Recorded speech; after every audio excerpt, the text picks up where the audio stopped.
Okay, so uh,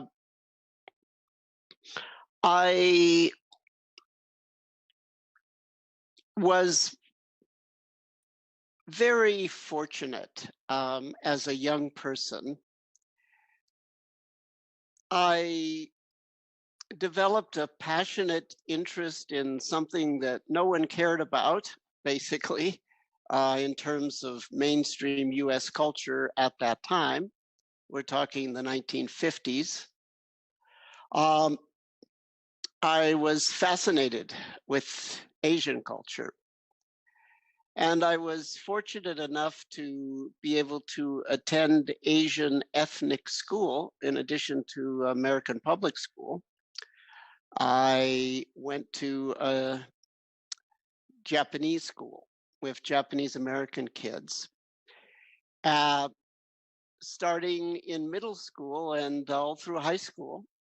So by the time I graduated from high school, I had had this incredible privilege of growing up bilingual and bicultural without having to leave Los Angeles. One of the features of our Japanese school, which by the way still exists in the Sawtelle neighborhood of Los Angeles, uh, you can check it out, Sawtelle Japanese Language Institute.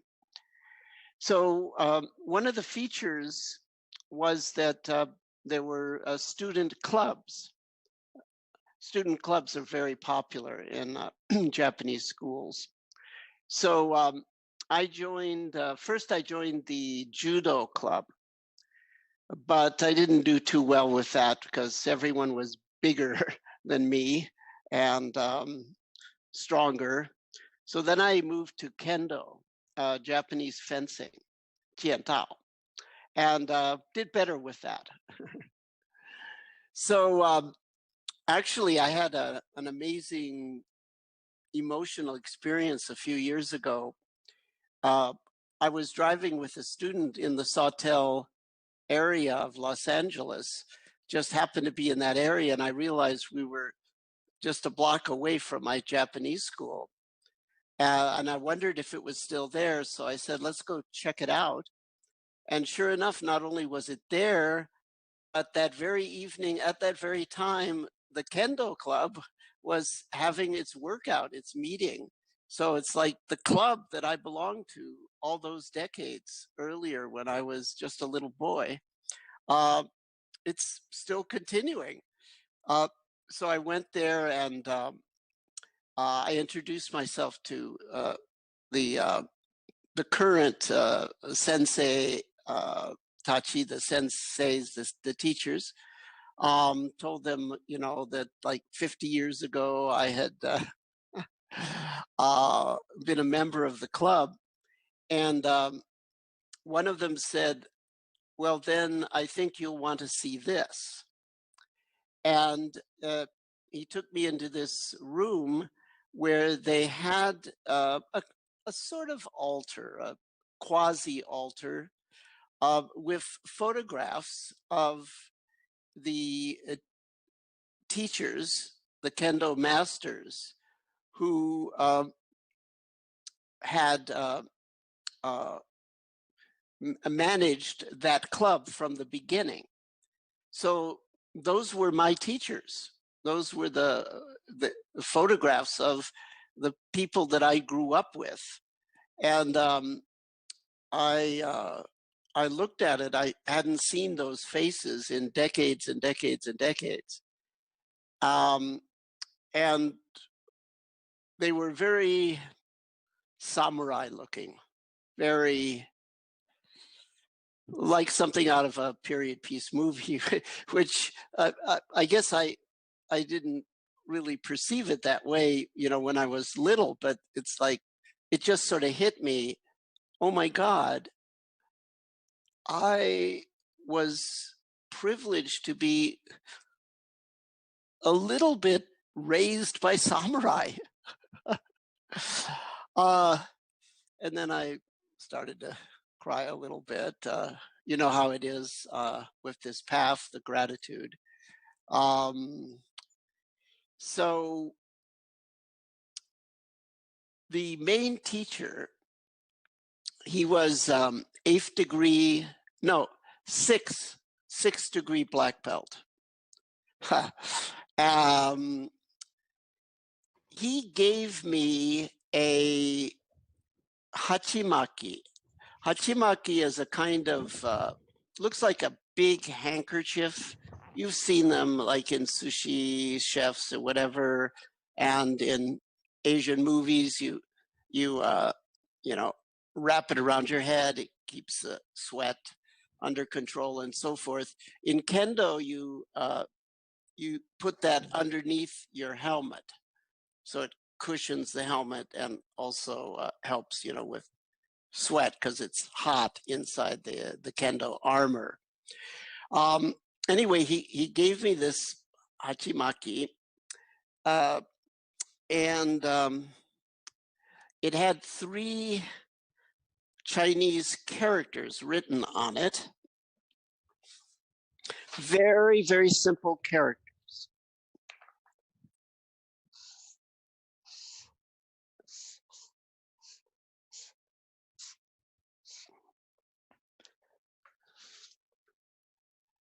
I think you can probably see Ru Bu Er in Chinese, and Japanese Funi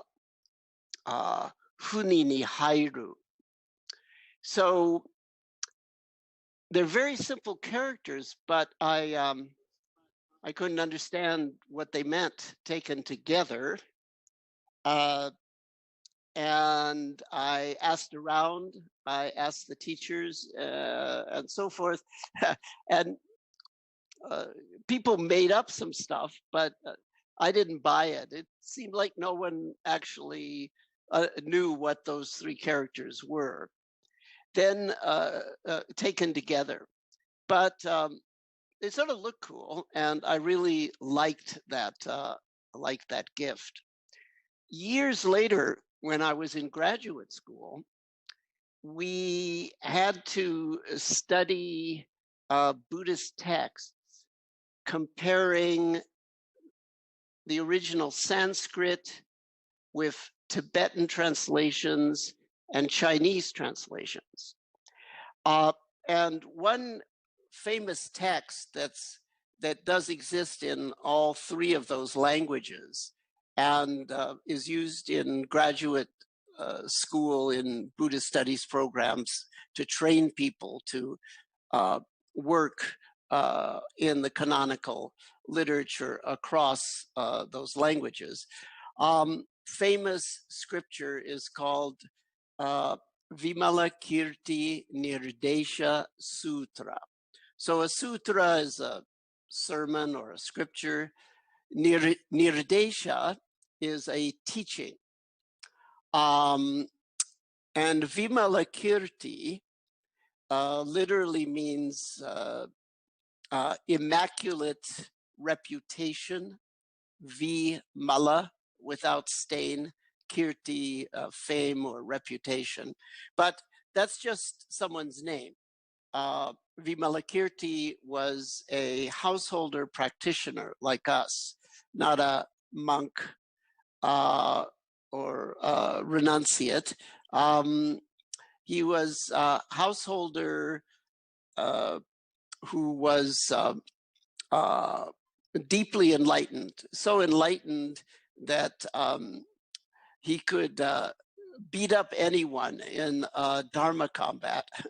Even bodhisattvas like Manjushri and Avalokiteshvara couldn't hold their own against Vimalakirti because his realization of emptiness was superior to even that of the Bodhisattva Manjushri, so it is said. So obviously this is all a mythological setup, but there is a deep teaching that is delivered within this poetic context. So it turns out that that's where this comes from. This phrase appears in the Chinese translation. And its meaning is enter non-duality. Enter not two. TWO, literally. Advaita, non-dualness, is a term that we tend to associate with Hindu philosophy. In fact, Advaita is one of the 6 traditional darshana. A darshana is a view, that is to say, a philosophical system. And traditional Hinduism recognizes Shaddarshana, so 6 systems. They have relationships to each other. Advaita, or non-dual, is one of those 6 philosophies. So it's a little bit surprising to find the term in a Buddhist text. It's in that context, it refers to the experience of liberation from the Buddhist perspective of emptiness. But the point here is that the perspective of emptiness can also be viewed from an aspect of oneness. These are 2 very special numbers, 0 and 1. Mathematically, they represent, in some ways, the flip side of each other. So to enter into non-duality is an interesting way to talk about this practice. Another way to say it is experience oneness.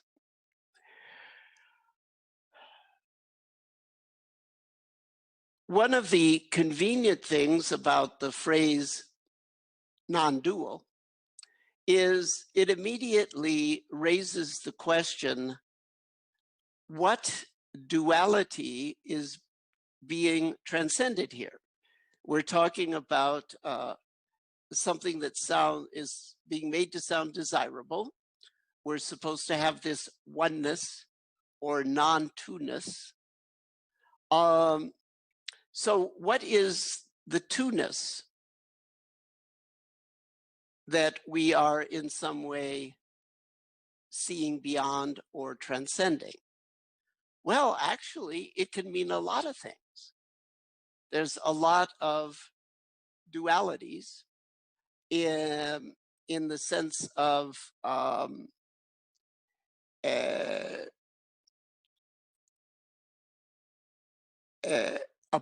opposition. There's some other kinds of dualities that are actually not oppositional, but complementarities.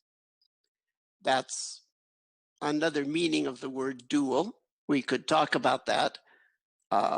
In abstract algebra, duality doesn't mean opposition. It means a special kind of relationship that is complementary. But a lot of times we talk about dualities that could be thought of as a wounding that needs to be healed in some way, a cleft barrier, and so forth. It's a way of talking about things. So one way to talk about freedom, liberation, is to go through a list of problematic separations and then talk about how these might be healed. Where shall we start? How about the duality of I versus it?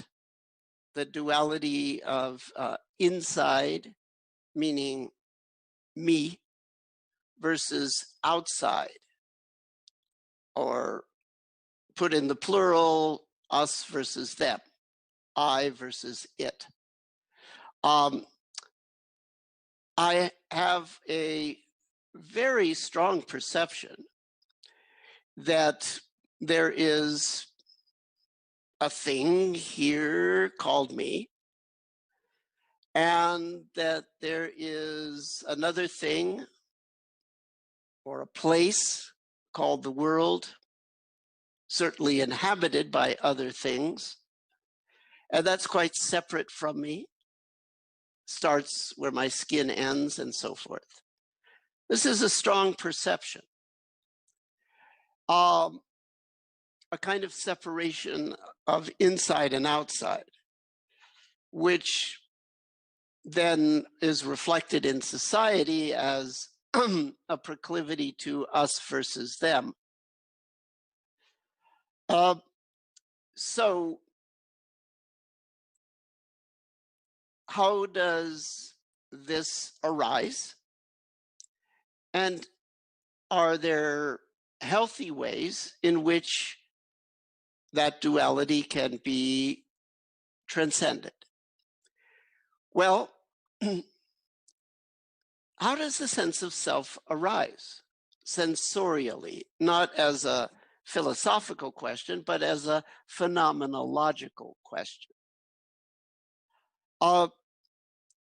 Well, there's sort of a core subjective self around self-referential body image, self-referential scripts and talks. I'm this way, I've always been this way. Feel self-referential body emotion, the sensations associated with praise and blame are self-referential. So there's sort of a core inner see, hear, feel that relates to I am, that can be triggered by what other people do and say, or it can arise spontaneously, perhaps incessantly, as self-criticism and so forth. So that's a very core self, but hey, that entails certain kinds of mental image, certain kinds of mental talk, certain kinds of body emotions. A little broader, any and all inner activation is self. That's where memory, plan, fantasy, will, desire, conviction, confusion, they all arise broadly in the inner see, hear, feel system.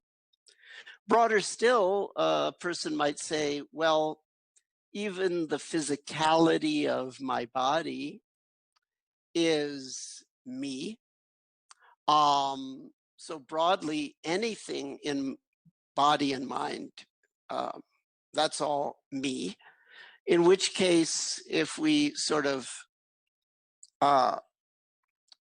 cut up the pie that way, physical sight and physical sound become the other, the world.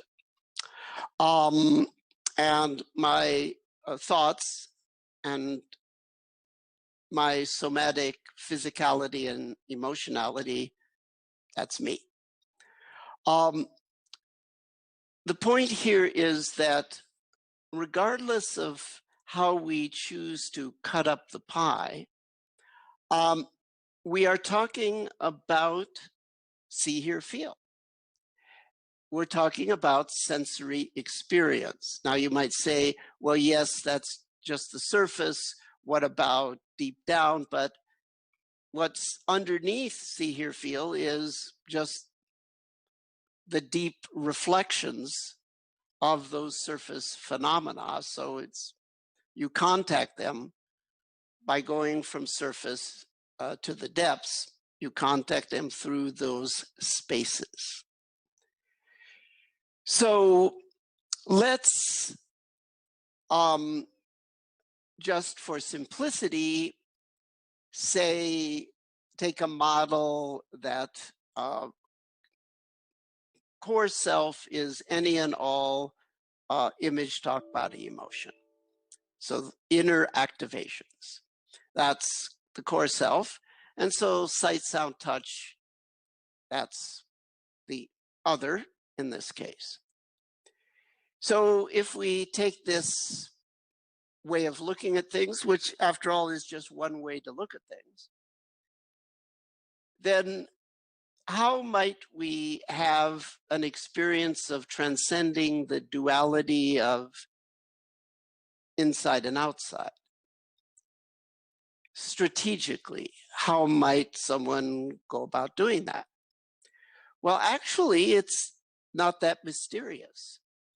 There's only so much real estate in consciousness, just like there's only so much water in a bathtub. It can slosh around, go back, go forth, but there's only so much volume there. So usually when we see sights, hear sounds, and when our body is physically impacted, there is usually associated with that inner arising of reactivity, mental image, mental talk, body emotion. Now, it may be subtle. It may be largely below the threshold of awareness, but one of the things that this practice does is allow us to start to detect when subliminal events begin and to detect when they end. So even though we may not know the content, we know the contour of the subconscious mind. So the reactivity in the inner system could be on the surface and you notice it, but it could just be a subtle wave that slowly sort of passes through the depths, but it's still an inner reactivity wave. Now, let's say that, and so there's really nothing wrong with that reactivity. It's natural. But let's say we want to use concentration power strategically in a certain way. We're going to focus on sight, sound, touch. And when we get pulled into any level of image, talk, body, emotion, we're going to let go of that and go back to sight, sound, touch. Or maybe just do sight, or maybe just do sound, or just touch. The point being that as our concentration ability and background equanimity grow, we can get an expansion contraction thing going where out expands and in contracts. Either contracts to relative rest, the mental screen is blank, the head is quiet, the body is emotionally neutral, or it contracts to absolute rest, meaning inner space just vanishes. But perhaps leaving outer space of sight, sound, touch. Most of you have probably had this kind of experience. You're sitting there and there's a sudden sound, and before you have a chance to objectify or judge the sound, you realize, I was that sound, I am that sound. A sense of oneness. You can do music meditation with hear out. And if you do it in all 6 directions, you can have this experience of I am the sound. It's not I'm listening to the sound, I'm inhabiting the sound and therefore manifesting the sound. This is called the experience of uh, uh, uh, 随处做做主, to be the master of any situation, because you can become the situation. So you are definitely the master if you are the sitch itself. So this would be one way of experience of transcending the cleft between inner and outer. And if you do it a lot, uh, it starts to lead to a sense of expanded identity. Um, so that, in a sense, you learn how to let the identity contract on the inside, but you learn how to let the identity expand out on the outside. So the result of this is what we might call a flexible identity that can expand and contract sort of at will. Uh, and that would be called 无畏战然, an authentic human being with no fixed position. So that's one interesting duality. And we can talk about uh, reasonable strategies for having a healthy transcendence of that duality. Why a healthy transcendence? Well, we want oneness, the ability to experience oneness, because we need connection. But we want to make sure that the way that we experience oneness is healthy, because what I just described is a practice, but there's a psychiatric problem that some people have if they can't maintain a sense of their own identity in the presence of a looming other. This is sometimes called borderline, or this is part of the borderline spectrum, weak personality spectrum, and so forth. I just said, gee, it's great. You can, in a fairly straightforward way, using focus out technique, have this experience of the non-duality of inside and outside. I'm describing in contracting, out expanding, as this great, wonderful thing. But on the other hand, and it is, because it's a practice, it's done in a clear way for a clear goal. But there can be actually a psychological problem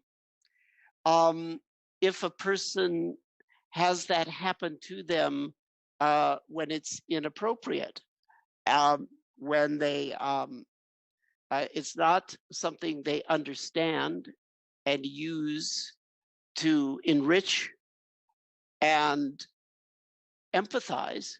It's actually something that prevents them from remembering who they are and expressing themselves and taking care of themselves. So what makes the difference between this healthy thing and the not healthy thing? Well, we could draw a metaphor with fire. There's the fire that burns. There's the fire that warms. There's the fire that can destroy life, and there's the fire that cooks food. Is fire good or bad? It depends on how you understand it and how you use it. An experience of no self will be a healthy one if it represents a clear ability that you have cultivated and use in the service of life. So let's say someone came to me and they said, I have a diagnosis of weak boundaries, and I have a severe case of the situation where whenever I'm around other, I cannot keep contact with who I am. I actually had this happen. Someone came to me with that diagnosis, very motivated to do the practice. Now, a superficial take on things would be, oh, no, don't let that person do mindfulness. It's just going to make them worse. Well, it's true. I would not give them the see, hear, feel, out technique because that's already problematic for them. What I gave her was focus in. Now, you might say, well, wait a minute, but isn't that a deconstructive technique? Well, it depends on how you use it. Because, sure, you can use it to emphasize dissolution and untangling of those elements and penetrating them and the concomitant dissolution into fluidity and spaciousness. Sure, you can apply that emphasis with the focus in technique. However, you can also do it with an emphasis on concentration and clarity, training her to be clear when the self arises, how it arises as mental image, mental talk, and such, and allowing her to keep concentrated on her own essence, using that technique in the presence of the looming other. So this is a healthy separation because it's based on concentration, clarity, and equanimity, and therefore will eventually lead to a healthy oneness. So we have to be very skeptical of people that say, oh, a certain person with this kind of problem shouldn't do, quote, mindfulness, because there's a lot of different aspects to mindfulness, a lot of different strategies, a lot of different techniques. So I just wanted to sort of add that on the side to fill out the picture. So a Zen master, a Chan master, might ask you as an initial gong'an or koan, when you see a flower, how do you experience oneness? When you hear a bell, how do you experience true love? When you chop vegetables, how do you experience your source? These are all the same question. You now have an idea of one way experientially that question can be answered. What are some other dualities? This can be a fun thing because we can list dualities, and then we can say, well, here's a way to heal this, here's a way to see beyond this. So How about the duality between sense and nonsense in the mind? How about the duality between pleasant and unpleasant in the body? How about the duality between mind versus body?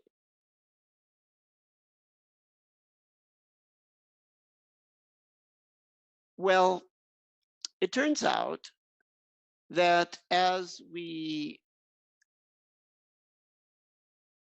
pay closer and closer attention to our experience with mindfulness, the uh,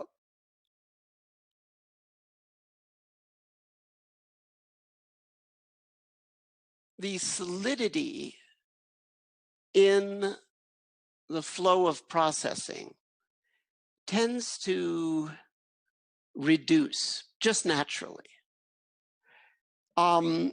Because I believe that the solidity in the flow of processing, it represents inefficiency. That's one of the things we actually hope to establish at SEMA here at the University of Arizona. We'd like to actually show that the a flow in the sense of unified mindfulness, as opposed to the sense of positive psychology, that flow in the sense of unfixated perceptual processing. I wouldn't be surprised if we can actually show that that is a more efficient way for the nervous system to do its job, and therefore is actually favored by natural selection. And these practices just help that evolutionary arrow along a bit. Anyway, don't know that for sure, but wouldn't be surprised if that's the case. So as we train consciousness in concentration, clarity, equanimity, the neuronal circuits, I believe, process more efficiently. And that's experienced on our subjectively as greater fluidity. And that has an impact on happiness, because if the body is in discomfort, its natural response, its first response is to just flow. We don't notice that, but that is the first thing that happens. The coagulation comes later. When the mind is in confusion, its first response is to unfixate. We don't notice that. We are just aware on the surface of what seems to be continual turmoil. Sense and nonsense unite into a deeper meaning when the mind flows. Pleasure and pain unite into a deeper pleasure when the body flows. Mind and body flowing at the same time become a single activity of self, broadly considered. Mind, body, sight, sound, when they flow, become a single activity that formerly was dualized as self versus world.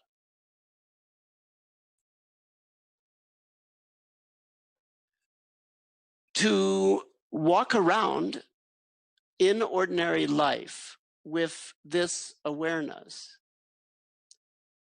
is the beginning of non-dual awareness at the deepest level. Non-dual awareness at the deepest level goes beyond just inside outside transcendence. It goes beyond just pleasure pain, sense nonsense, body mind. Even goes beyond the wound that separates self and world. It goes to what I believe has to be the deepest possible duality. That's the duality between form and formless, between source and product,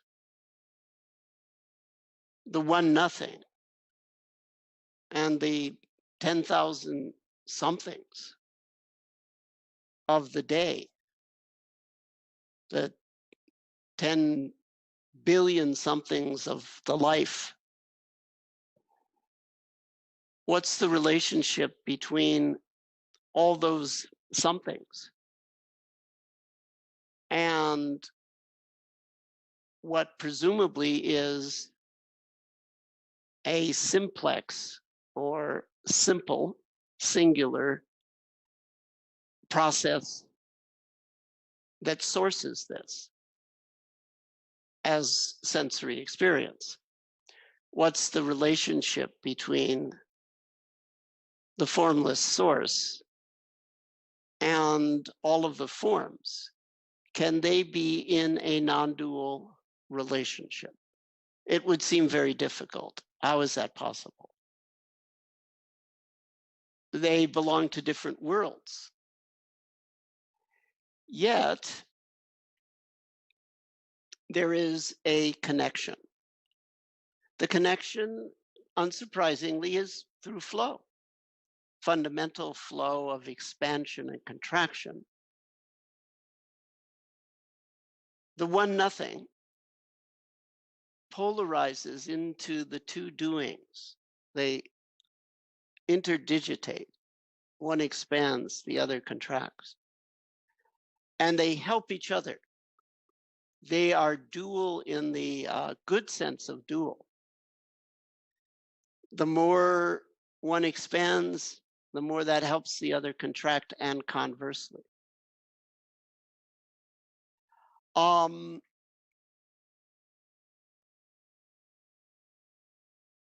Those two doings are the polarization of the one nothing. It's a yin yang, minus plus kind of situation. So they're the two sides. If you know one, you know the other. That's what mathematical dualities are. If you know one, you know the other. So the one nothing keeps contact with the two doings. And the two doings keep contact with the 10,000 somethings of the day. Each space-time volume of experience is surrounded on the outside by expansion and embraced at every point on the inside by contraction. Self and world are born in that efflux reflux fountain. So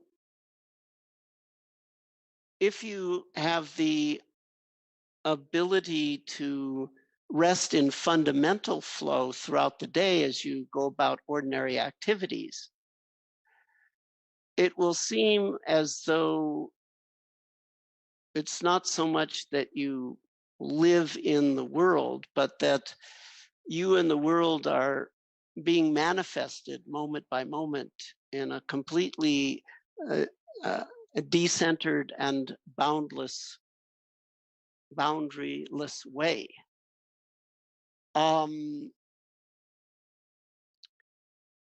This obviously cures a whole range of other not so great dualities, specifically the us versus them, because the other is experienced as not other, but as simultaneously arising from the same matrix, the same mother, and therefore sharing the same womb, and therefore a sense of fraternity, sorority is moment by moment present for us. So, non dual in this way is a profoundly complete path because, on one hand, there is the liberation, the safety, the freedom, the completeness, the connection that we all know deep down should be our heritage from the universe and is. That's liberation. But this is a view of liberation that is constantly viewing an I thou world. And the thou, the other, isn't really fundamentally other. And therefore, there's always this reminder of the other side of this path. The the other, the dual in the good sense of the balance, the complement to liberation, which is refining the personal self and being of assistance to the material world.